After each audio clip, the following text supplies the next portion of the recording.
think that the university is 100% totally supportive of fraternities that do fraternity right. I think that we have some folks out there, whether they're faculty members or alumni or even other students, who may have a neutral opinion about fraternities and sororities. They take them or leave them. They're an opportunity to get involved on the campus, just like there are lots of others.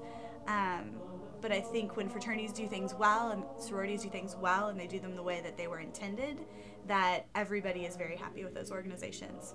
I think that there are two sides of Greek life as far as the faculty and the administration is concerned. They see the standard issues, they see problems with drinking and that sort of thing. There's that part, but I also think that the Denison faculty is starting to recognize more of the good things that Greeks on this campus do as well, like supporting sports, but as well as the service we put in, the philanthropy, which is a big part of Greek life as well, but it's not as entertaining, I guess, to the faculty. Recently, Greek life on Denison's campus hasn't really changed much logistically from what it was a couple of years ago.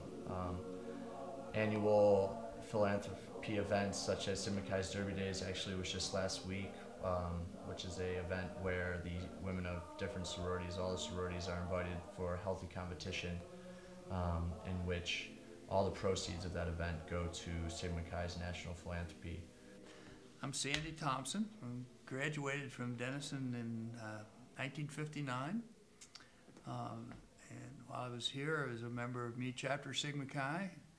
Had a very, very positive experience. Did not live in the house except for one semester. I was a JA up in Curtis East and a head resident in Curtis East, but I got up and down that hill quite a bit for chapter meetings and lunches, and really, I feel that my Sigma Chi experience was one of the most important elements in my Denison education. Well, the fraternities were the social entity on campus. There were 9 fraternities, as I recollect, and of course we lived there. It was a residential fraternity system, and there's a lot of competition among the fraternities, particularly intramurals and song fests and those kinds of things, much of which has fallen by the wayside over the years. Some of the intramurals, I believe, is still pretty strong, but there was just a lot of competition, and a lot of competition to keep houses up and keep them looking good and being a step ahead of the next fraternity. It was really an excellent experience. I think the April '95 decision to go non-residential, which meant that the men's groups, the fraternities, could no longer live in their chapter houses, really was the end result of about 20 years of, I don't know if I would want to say trouble necessarily, but 20 years of inattention by a lot of people to the important things that make for a healthy chapter. A lot of things changed. Administrations changed here at the university. There was for a period of time, there was an administration that believed that students didn't need much guidance, and so the house mother concept fell by the wayside, and at that point in time, it's my opinion that the fraternity systems began to degrade themselves.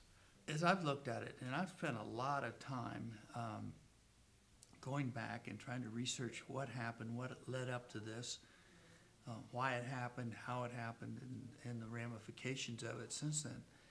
The reason that I took that interest is in my 4th year as a board member, I was asked to co-chair a committee of the board to take a look at the Greek system at Denison and where we were post April '95 and what the future would look like. It actually resonates today as a fundamental misunderstanding of the process in which the transition from residential to non-residential life was made.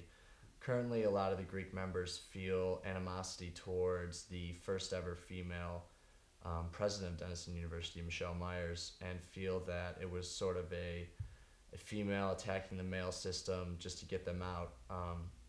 One of the major things that I'd like to do as IFC president is to show the current Greek members that the process of that transition was actually initiated well before the actual final decision was made.